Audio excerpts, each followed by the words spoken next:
Mas, de facto, o amor não é o motivo que nos leva a procurar alguém. O amor, na realidade, é a última coisa que leva as pessoas ao casamento. Então, no nosso íntimo, naquilo pensando nós como seres humanos, o que nos leva a querer ter alguém, a escolher alguém, é de facto aquela outra ideia. Procuramos algo que nos falta, algo que nos complete.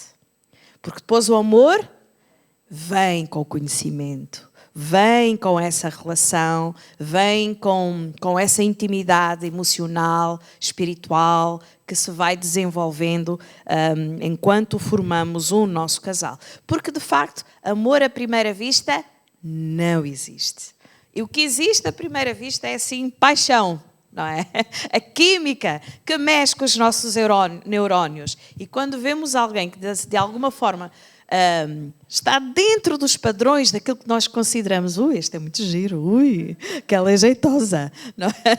Alguém que está dentro desses padrões mexe aqui com a nossa neuroquímica e faz despoltar assim algumas hormonas, as endorfinas, e uma delas, por exemplo, a dopamina, não é? A serotonina e principalmente a feniletilamina, que é considerada a hormona do amor, da paixão, que quando ela desaparece, recorremos ao chocolate, porque o chocolate também produz essa sensação.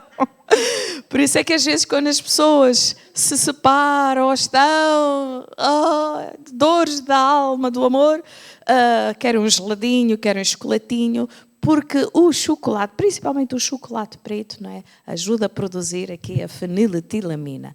Mas, enfim, isto para dizer que, de facto, quando nós procuramos alguém, à primeira vista pode-nos saltar a parte física, não é? Que nos faz sentir um pouco mais atraídos a essa pessoa, mas o que nos leva a querer formar uma relação com essa pessoa é o seu jeito de ser, a sua maneira de ser, porque tem algo que eu não tenho e que me vai completar. E é interessante como desde o princípio foi assim.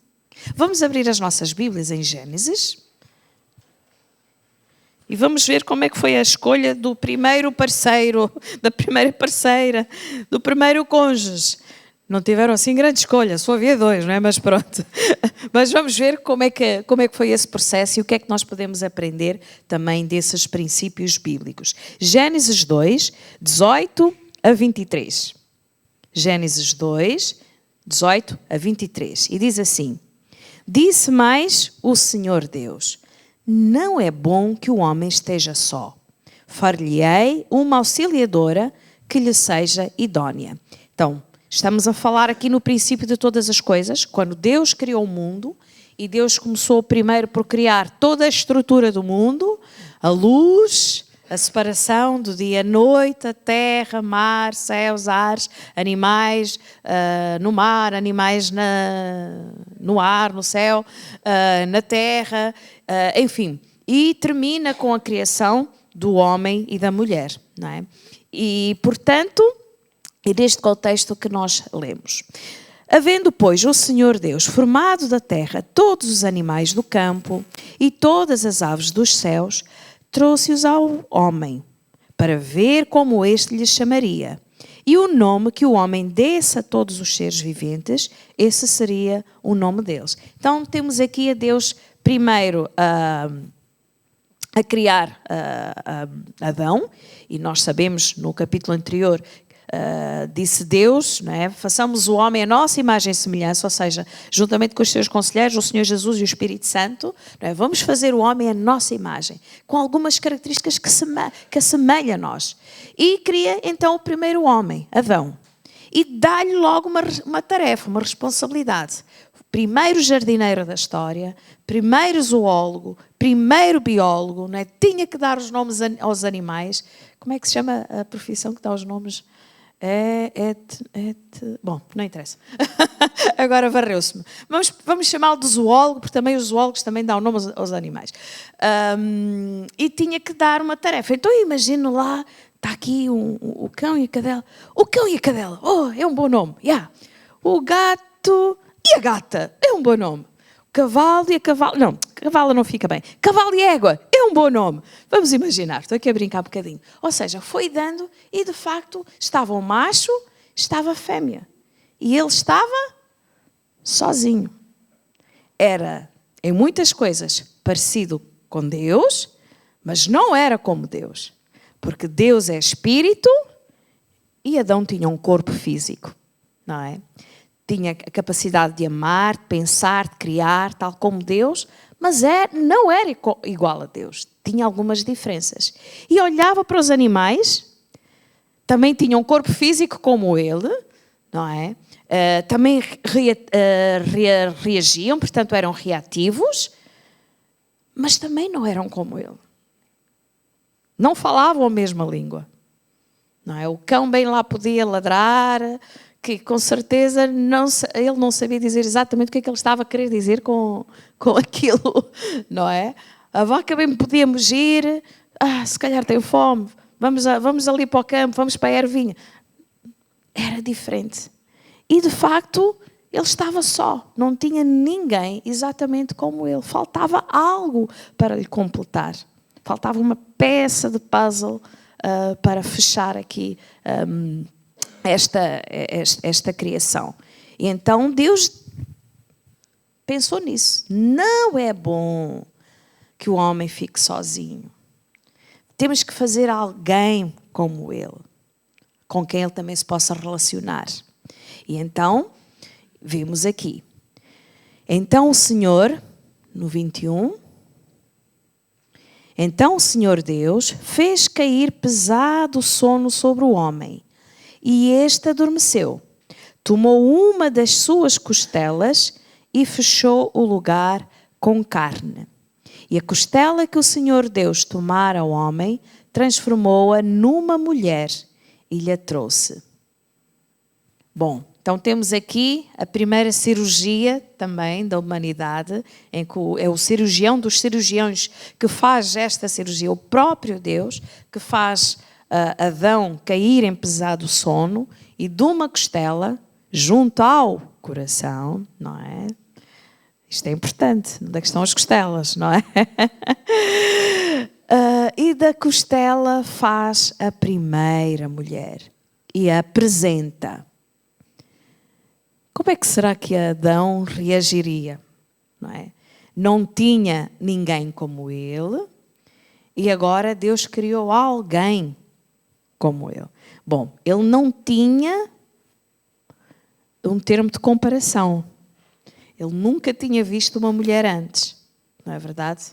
Nunca tinha visto ninguém a não ser ele próprio em termos de humanidade, em termos de ser humano. Portanto, quem quer que viesse, com certeza, ele iria achar um espetáculo, porque já não estaria só. Teria alguém como ele. Mas vamos ver aqui o que é que nós aprendemos um pouco mais.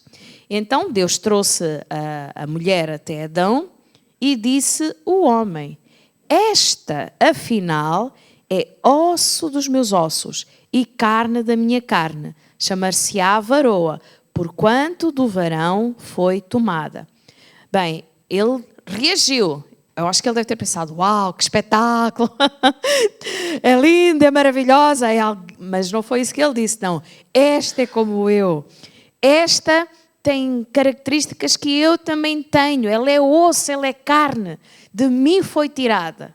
Então vai ser a varoa, vai ser mulher. E depois continua, e começa assim: por isso, deixa o homem pai e mãe, e se une a sua mulher, tornando-se os dois uma só carne.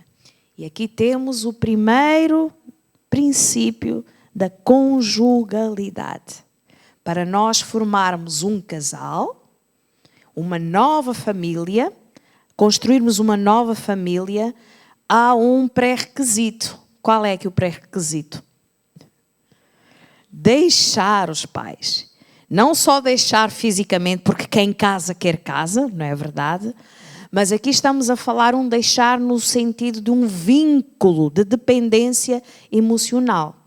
Quando nós nascemos numa família, e eu até disse, a primeira pessoa com quem estabelecemos relação é a mãe. Logo assim que nascemos, antes de nascermos, estabelecemos logo uma relação com a mãe. E é uma relação poderosa. Depois estabelecemos uma relação com o pai. Poderosa é também esta relação. Porque pai e mãe, nós estivemos a ver isso nas outras semanas, não é? Quando falamos do pai e da mãe, o importante papel que eles têm na formação dos seus filhos. Não é verdade? Mas chega uma altura em que eles precisam cortar o vínculo afetivo. Cortar o cordão umbilical emocional. Isto não significa abandonar. Não significa deixar para trás, adeus, nunca mais, vou partir naquela estrada, não é? Não é isso. É cortar a dependência emocional de que agora eu já não estou neste triângulo, porque vou formar o meu próprio triângulo. O que é isto do triângulo? Quando nós nascemos, e todos nós estamos sempre envolvidos em algum triângulo. E quando nós nascemos no triângulo em que há o pai, a mãe e nós. Nós somos este triângulo, não é verdade? Mas no triângulo, há sempre alguém que tem que estar fora do triângulo. E alguém que tem que estar dentro, duas têm que estar dentro do triângulo. Na minha relação com o meu pai, não é? Eu sou eu, o meu pai, a minha mãe está lá no triângulo. Mas, às vezes, a mãe tem que estar fora, porque é a minha relação com o meu pai. Na minha relação com a minha mãe, a mesma coisa. Eu estou em relação com a minha mãe e com o meu pai, mas na minha relação com a mãe, o pai, às vezes, tem que estar um pouco fora, porque é uma relação de pessoa para pessoa. Quando alguém se junta a nós, não é? Neste caso, quando queremos formar um casal, uma nova família com alguém, portanto, nós temos nós, os nossos pais e esta nova pessoa. Alguém está mais neste triângulo. Quem é que está mais neste triângulo? Os pais. Então, os pais, neste caso, têm que estar outside, fora deste triângulo, para eu estabelecer esta ligação emocional com o meu companheiro, a minha companheira, o meu futuro marido, a minha futura esposa. Ok? Então, todos nós nascemos num triângulo. E quando vamos começar uma nova família, temos literalmente que sair do triângulo com os nossos pais. Não é? Temos que deixar fisicamente a casa do pai e da mãe, porque quem casa quer casa, e aí estamos a falar de independência, mas também temos que cortar o cordão umbilical emocional, aí estamos a falar de autonomia. Eu já não preciso do meu pai e da minha mãe para dizer o que é que eu tenho que fazer, o que eu vou fazer, tenho que fazer assim, assim. Eu posso pedir os seus conselhos, posso pedir a sua orientação, mas a minha decisão, as minhas escolhas têm que ser minhas e da pessoa agora com quem eu estou a trazer para a minha vida. Então, nós precisamos de alguém que nos complete, como nós já vimos, e o primeiro princípio da conjugalidade é a despedida da família de origem.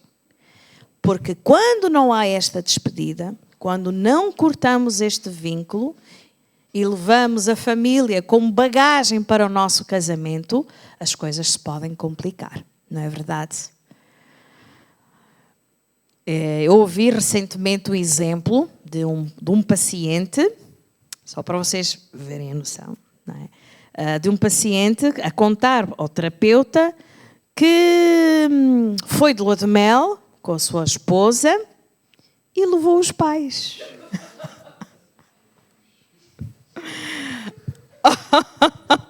Como podem imaginar, começou logo na lua de mel. Quem é que leva os pais para o casamento? Para a lua de mel. Pois é.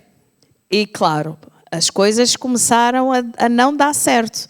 E não deu tanto certo que o casal teve problemas e por isso precisou procurar ajuda da terapia familiar para poder resolver os seus problemas, não é? Mas às vezes podemos não levar o pai e a mãe fisicamente para a lua de mel ou para o nosso lar, mas estamos a levar emocionalmente. ok? Deixem-me dar um exemplozinho da minha própria história. Até casar, quem tratava dos documentos, dos papéis, das coisas que eu precisava era o meu pai. Não é? Quem o conheceu sabe como ele gostava desse tipo de coisas. Não é? E eu já estava casada e era preciso tratar qualquer papel, já não lembro se era no banco, se era na Segurança Social. Quem é que eu deveria pedir para tratar disso? A quem é que eu deveria pedir para tratar disso? Deixa o pai a sua mãe. Deveria ser ao meu marido. Não é verdade, era suposto. Mas eu não pedi ao meu marido. Eu continuava a ser filha do papá. E o marido, claro, que não gostou muito. Eu disse, mas agora tu ainda precisas do teu pai para fazer essas coisas. Para que é que eu sirvo então? Não estou cá eu? Toma. Toma, embrulha e leva para casa, literalmente. Pois é. Então, esses vínculos emocionais nós temos que conseguir desligar para podermos formar casal. Porque às vezes podemos ser parceiros, pais, mas ainda não somos casal. E a conjugalidade, ela precisa de tempo para se construir. E o princípio fundamental para um desenvolvimento saudável é exatamente este despedir emocionalmente dos pais antes de começarmos a nova família, antes de, naquele dia em que casamos com alguém e assumimos essa responsabilidade de começar a construir a família com essa pessoa. E isto às vezes é muito complicado, porque o impacto que isso tem é terrível, se não acontece. Não só na vida do casal, porque há sempre uma triangulação, em vez de ser eu, a minha esposa, às vezes só eu e a minha mãe e a minha esposa, ou eu e o meu pai e a minha esposa, e a mesma coisa acontece do lado de lá, com o sogro e com a sogra, neste caso, com o nosso cônjuge, que continua também a fazer os seus triângulos com os seus próprios pais, e isso interfere no casamento, não é? Eu lembro que eu acompanhei há 2 anos atrás um casal para se preparar, fiz terapia de noivos com eles, e no final, na última sessão, depois de ter estado com eles 6 meses, fizemos uma sessão especial em que eles tinham que trazer os pais. Mas antes dos pais virem nesta sessão, eu estive sozinha também com os pais. E expliquei que agora os filhos iam se casar, isto há mais ou menos 3 semanas antes do casamento, e agora vocês têm que dar autorização para eles se libertarem de vocês. Para vocês não interferirem. Porque tanto quanto sei, a casa deles foi reconstruída, mas o pai do noivo estava sempre lá, a escolher as coisas. A esposa tinha escolhido estas louças, um azulejo de uma cor e não sei o quê. Quando chegou lá, era outra completamente diferente. Porque o pai do noivo, que estava a supervisionar a obra, achou que aquela cor era mais interessante que a cor que a sua futura nora tinha escolhido. Já começou muito mal. E tanto que quando eu estive depois nesta última sessão, em que os pais também estavam presentes, estava o pai e a mãe, de um lado, sentado ao lado dele estava do noivo, o pai e a mãe da noiva, e do lado de cá estavam os noivos e a noiva não olhava para o futuro sogro. E eu, meu Deus, ainda não casaram e já temos aqui conflito. E tudo porque este pai não queria dar liberdade ao seu filho para ser agora não mais filho solteiro, mas filho futuro marido da sua futura nora. E do lado da noiva era a mãe dela. Era a mãe dela que não lhe dava essa liberdade para construir a sua própria família. Ela queria ir na lua de mel. Mas espera, e quando eu soube, eu disse, então, Cláudia, como é que é isso? Não, mas nós não vamos para o mesmo hotel, vamos para o outro. Mas queremos aproveitar, já que eles vão viajar, nós também podemos viajar. Pois. Queria estar lá, não conseguia libertar. Então é fundamental que pai e mãe consigam libertar os seus filhos. Então, nesta última sessão, tivemos este momento em que eu disse: agora vocês vão dizer para os vossos filhos que os libertam, que agora eles é que são responsáveis por todas as escolhas. Que quando tiverem problemas, não é para bater na porta de casa e com de mala, olha, deixei-o, não. Volta para trás e vai resolver os problemas com a tua esposa ou com o teu marido. O pai do noivo chorava, babirranho. A mãe da noiva: é muito difícil, Yolanda, é a nossa maneira, que vai casar. Eu: pois é, mas agora vocês vão ter que libertar. E fizemos ali um ritual, não é, mais ou menos, em que agora vocês vão abençoar os vossos filhos e dar-lhes autorização para eles formarem a sua família. Porque agora vocês vão ter outras preocupações. E vocês, filhos, vocês vão agradecer aos vossos pais por tudo que eles proporcionaram, porque se vocês são quem são por causa dos vossos pais. Então vocês vão agradecer e vão honrar e vão construir a vossa própria família. E eu tinha pedido aos noivos para escreverem uma carta, um noivo para escrever uma carta para os pais e a noiva para os seus pais, e nesse momento entregarem. E tinha pedido aos pais para escolherem um presente que representasse a família para darem aos miúdos, não é? Aos que iam casar. E eles entregaram a carta de agradecimento, não é? Juntamente com uma fotografia, porque hoje também está na moda, antes de casar, vamos já tirar as fotografias, não é? Fazer o booking. Então tinham lá uma fotografia deles, numa moldura muito bonita, e junto com a carta de agradecimento. Os pais do noivo, veem aqui onde é que está a questão da triangulação. Ofereceram uma espécie de quadro com várias fotografias do noivo, desde bebê até então. Só fotografias do noivo e dos pais. Qual foi a mensagem? Aqui ninguém entra, somos os três. Não havia uma única fotografia do noivo com a sua futura esposa. Era só ele e os pais. Isto vai dar trabalho, não é verdade? Porque estava a ser difícil darem esta liberdade para os filhos começarem sua nova família. Os pais da noiva, porque são cristãos e Deus é muito importante, ofereceram uma Bíblia. Disse: olha, o melhor que nós temos é a nossa fé.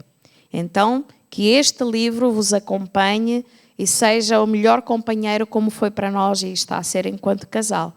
E assim fizemos essa cerimónia, mais ou menos, em que os filhos agradeciam aos pais e diziam: agora, a partir daqui, somos nós que tomamos as rédeas. Se faltar dinheiro, nós é que vamos ter que trabalhar por isso. Se houver problemas, nós é que vamos procurar resolver. Se lá as obras tiverem problemas na reconstrução do apartamento, nós é que vamos resolver. Vocês estão liberados. E os pais a mesma coisa. Vocês estão liberados para começarem a vossa família, a vossa casa. Devolve uma chave da porta de casa, se faz favor. Porque agora vocês já não pertencem a este triângulo. Mais ou menos, estou aqui a brincar um pouquinho com a situação. Mas isso é fundamental. Deixar o homem, o pai e a mãe, e unir-se à sua mulher, tornando-se os dois uma só carne. Vamos pensar aqui esta questão da conjugalidade. O que é que significa ser uma só carne? Tá bom? Nós já vimos que o primeiro princípio para desenvolver uma boa conjugalidade é conseguirmos despedir-nos da nossa família de origem para conseguirmos virar casal. Precisamos emancipar-nos, não é verdade? Da dependência emocional que temos com os nossos pais, para criar este vínculo afetivo emocional de codependência, interdependência com o nosso esposo ou com a nossa esposa. O segundo princípio que nós vimos aqui também é serem um só, serem um cônjuge. O que é isto de ser um só? O que é que vocês sugerem? O que é ser cônjuge? É ser um só.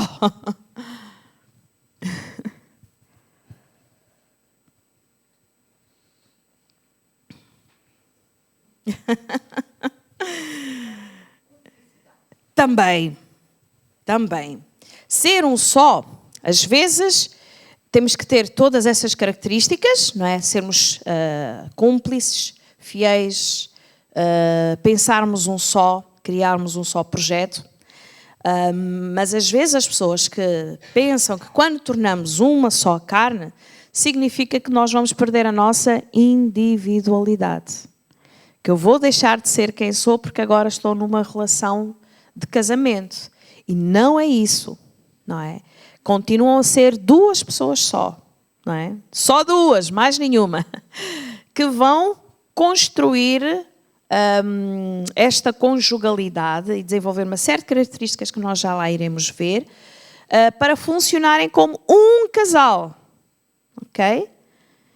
Se nós não construirmos esta ideia de que continuamos a ser, individualmente continuamos a ser duas pessoas, o que acontece é que às vezes nos anulamos em função do outro.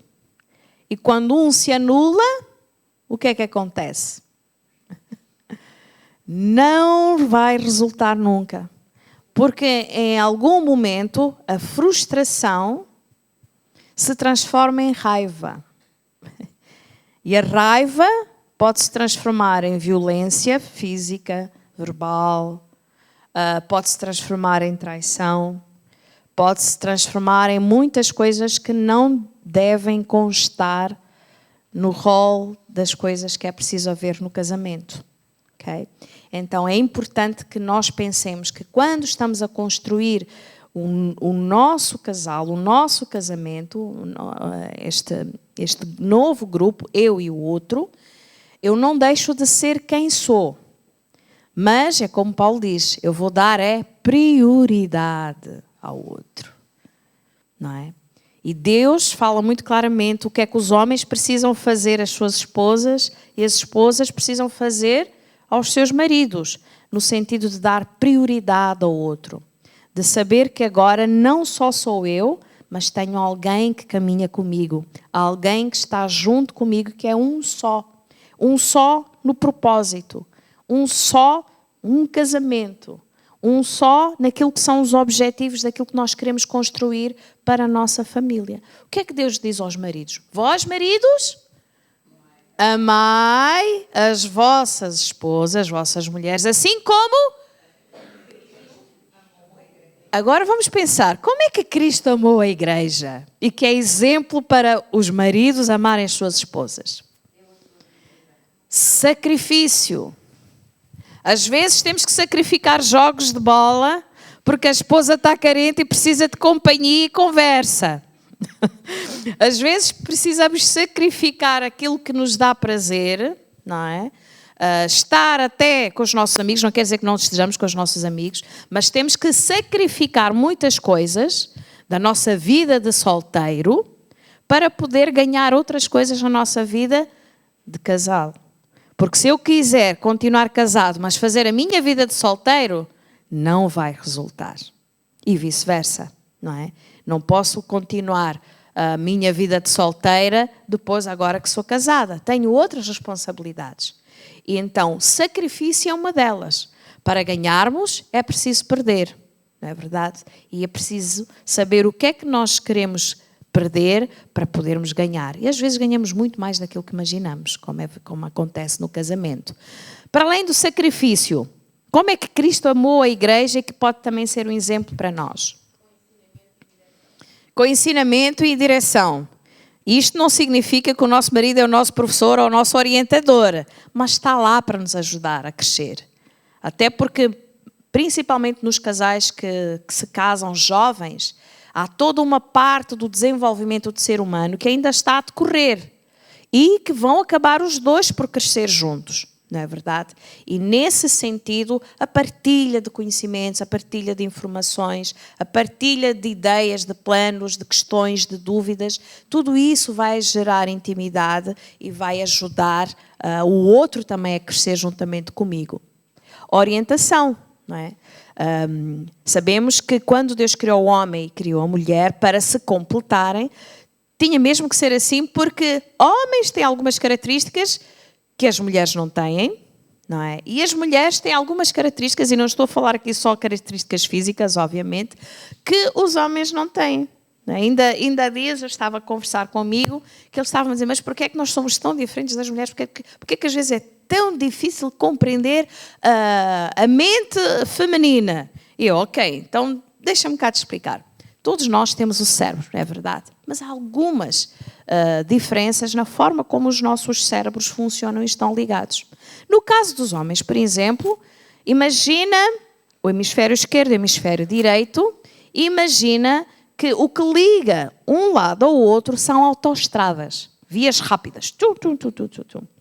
São as ligações sinápticas no cérebro masculino. Por isso, por exemplo, os homens são excelentes em termos de orientação espacial, são excelentes no que toca a mecânicas e engenharias, porque estas ligações sinápticas, muito rápidas entre o hemisfério esquerdo e direito, ajudam-os a desenvolver certas competências que nós mulheres não temos tão desenvolvidas. Não quer dizer que não tenhamos, mas não estão tão desenvolvidas como nos homens. Então, e as mulheres? Estás a ver o hemisfério esquerdo e o hemisfério direito? Pois imagina estradas nacionais. Muitas ligações, muita complexidade. Por isso é que nós somos multitask. Estamos com o bebê na mão, a cozinhar, a falar com o amigo ao telefone e com o pé ainda a chutar o cão e o gato que estão a brigar. Multitask. Estou a brincar um bocadinho com a situação, mas é mesmo assim. A complexidade das ligações sinápticas entre um hemisfério e o outro faz com que a mulher desenvolva melhor, por exemplo, a capacidade da linguagem, da comunicação. Não quer dizer que os homens não a tenham, mas é mais provável estar melhor desenvolvidas nas mulheres do que nos homens. Ou seja, e são essas diferenças que nos completam, não é? Ao mesmo tempo que também nos podem afastar. Porque na conjugalidade nós nos completamos pelas nossas diferenças, o que me falta eu vou atrás do outro, mas se eu depois não negocio durante todo o casamento do resto da vida, as diferenças que temos um com o outro pode ser também fonte de conflito. Okay? Então aquilo que nos une pode ser também aquilo que nos separa muitas vezes. Por isso temos que renegociar, reajustar. Então, sacrifício, conversa, orientação, mais exemplos daquilo que é o amor de Cristo pela sua igreja, que pode ser também princípios para os homens. O amor incondicional, não é? Sacrifício, está junto, mas amar acima de todas as coisas a ponto de dar a sua vida. E o marido também tem que dar a sua vida pela sua esposa. Às vezes até mesmo fisicamente, não é? Mais. Homens, quero ouvir-vos. Como é que Cristo ama a igreja, que pode ser um princípio também pela forma como o homem deve amar a sua esposa?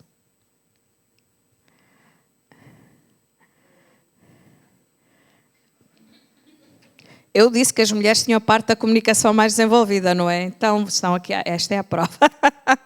Estou a brincar. Mais.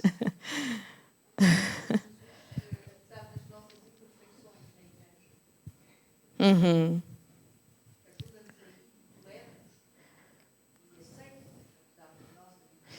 Aceitação e, acima de tudo, o perdão, não é verdade? Reconhecer que não há mulheres perfeitas. Como ninguém há perfeito a não ser o Senhor Jesus. E num casamento onde não há perdão, dificilmente haverá reconciliação e renegociação das diferenças. Então o perdão tem que estar sempre presente, porque este também é o exemplo do Senhor Jesus, não é? A 1 João 9, não é? Vemos isto, não é? Se confessarmos os nossos pecados, Ele é fiel e justo para nos perdoar. Então o perdão também tem que estar presente, porque a mulher vai falhar. Não há nenhuma mulher perfeita, não é verdade?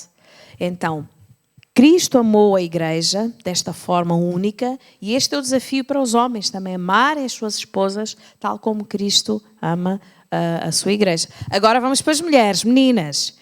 Paulo também deixou aqui algumas exortações para as esposas, para as mulheres. Como é que temos que ser nós? Mulheres, sujeitai-vos.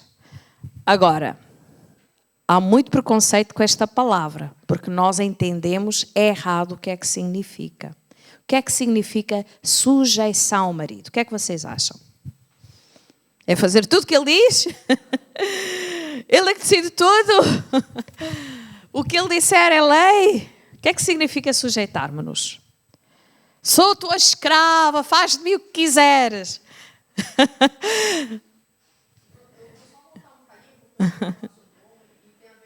Uhum.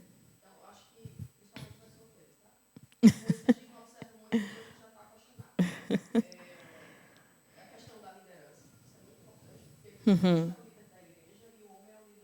Uhum. Uhum. Uhum. Uhum. Uhum.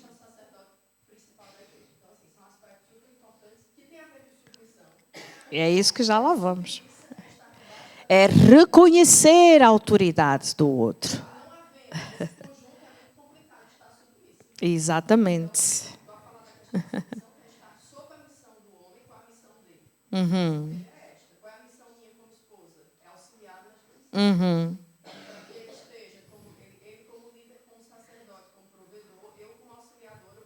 Uhum. Exatamente. Então, a submissão, a sujeição é exatamente o reconhecer a autoridade espiritual, o sacerdócio que o outro tem, o papel importante que o outro tem no casal e depois com os filhos e na família, e caminhar com ele. Não é caminhar contra ele ou competir com ele. É criarmos um propósito, uma aliança, estarmos no mesmo sentido, remarmos no mesmo sentido. Porque se a mulher rema para a direita e o homem rema para a esquerda, o que é que vai acontecer com o barco? Vai andar às voltas e não sai do mesmo lugar. Não é? Então, o caminhar juntos, o seguir juntos, é o fundamental, é o reconhecer a autoridade e a sujeição. Então, voltando aqui um bocadinho para trás, esta questão de desenvolver a conjugalidade, homem e mulher, cada um tem o seu papel, por isso é que são duas pessoas diferentes, mas têm que funcionar como um só. E neste sentido, reafirmar-se como casal implica autonomia e independência dos pais. Já vimos. E depois, o projeto de vida 2, chegar a acordo quanto às normas, valores, a repartição das tarefas, das responsabilidades, como é que nós vamos lidar com as amizades, com as relações sociais, como é que nós vamos aplicar dinheiro. É este acordo, é esta negociação dos valores, dos princípios, que nos vai ajudar a construir esta conjugalidade saudável. Então, se por um lado, eles precisam se emancipar, e construir a conjugalidade dos dois, os pais precisam abençoar e libertar. Então, na formação do casal, o primeiro grande impacto é na família de origem. Pais, é filho, mas não vai ser o filhinho para sempre. Ele agora vai construir a sua família. Então, é abençoar e libertá-los. Filhos, agradecer, honrar e assumir as vossas responsabilidades. Não é no final do mês, pois não conseguimos pagar as contas, pai, será que podes aí dar aí uma ajudinha? Ai, não tenho com quem deixar as crianças. Não quer dizer que não façamos isso, mas não é para abusar dos pais. Porque a responsabilidade para assegurar que a nossa vida com os nossos filhos funcione, em primeiro lugar, é nossa. Ok? E os pais têm que ajudar os filhos nesse sentido. Porque só assim é que eles desenvolverão responsabilidade, autoridade e assumirão esta autonomia e independência que precisam ter. Ok? Podes passar no próximo? O tempo vai passando. Então, ao mesmo tempo que preparamos para esta questão da despedida dos pais, também precisamos preparar-nos para a parentalidade. E enquanto ainda somos casais, nós temos que começar a conversar sobre estas coisas. Porque se não conversarmos antes, vai haver conflitos depois, por pensarmos de maneiras diferentes, porque viemos de famílias diferentes, onde as coisas eram feitas de maneiras diferentes. E não é que a minha maneira que está certa, que a tua está errada. Vamos encontrar aqui um terceiro caminho.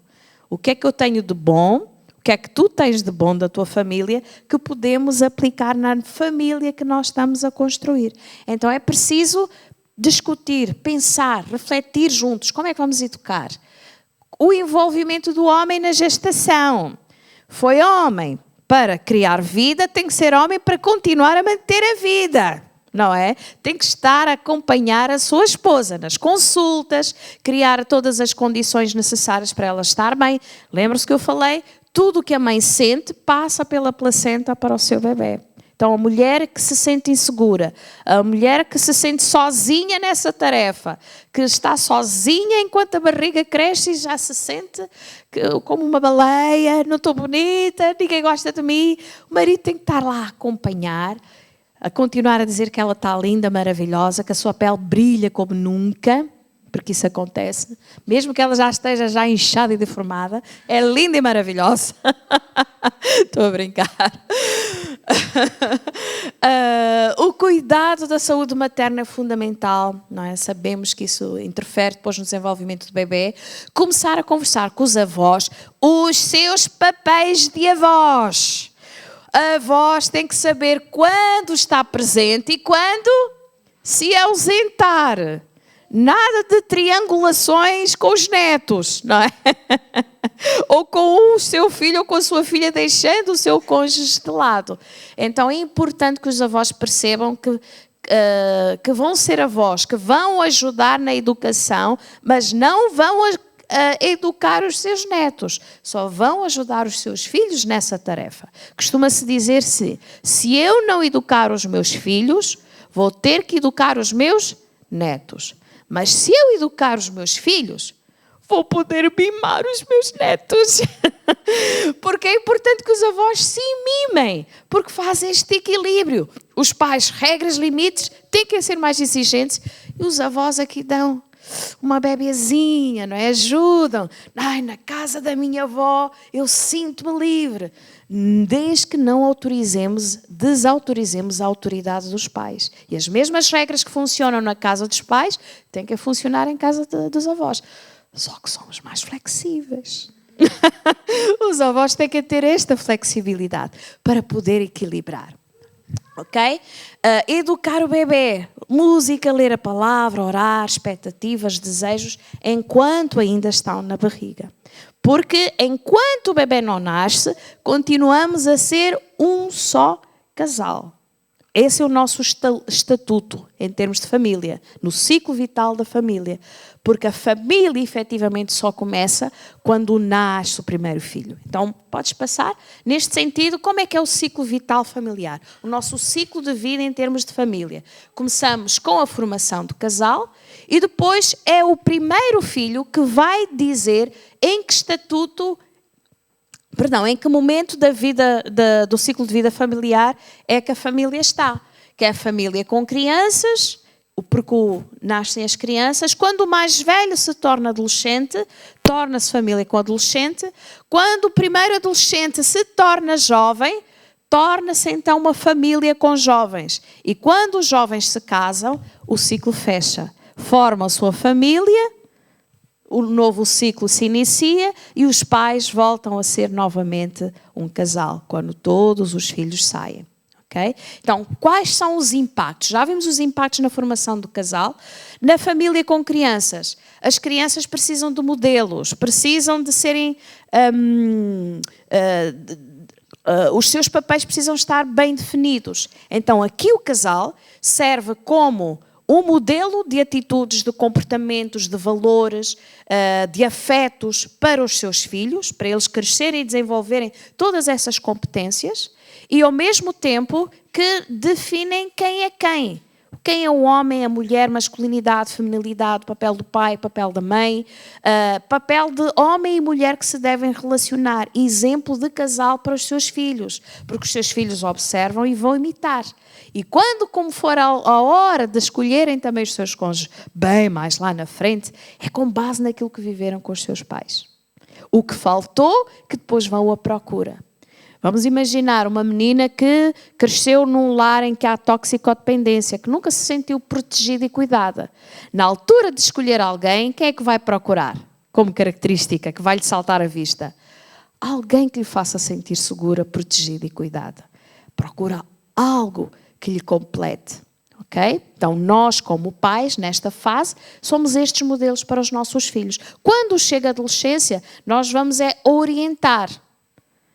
Em crianças dizemos como fazer, o que vais fazer e mostrar como se faz. Com os adolescentes é só continuar esse processo de sermos os modelos, mas aí orientamos. E quando chegam as jovens, já fizemos tudo o que tínhamos que fazer, gente. Agora é entregar a Deus, para que Deus cumpra neles o seu propósito nessa geração. Mas apenas ajudamos a legitimar as escolhas que eles fizeram. 2 escolhas importantes. A escolha da profissão e a escolha do relacionamento, do cônjuge. Com base em tudo aquilo que ele já viveu para trás. Aí o jovem casa, começa uma nova família e começa então a formação de casal.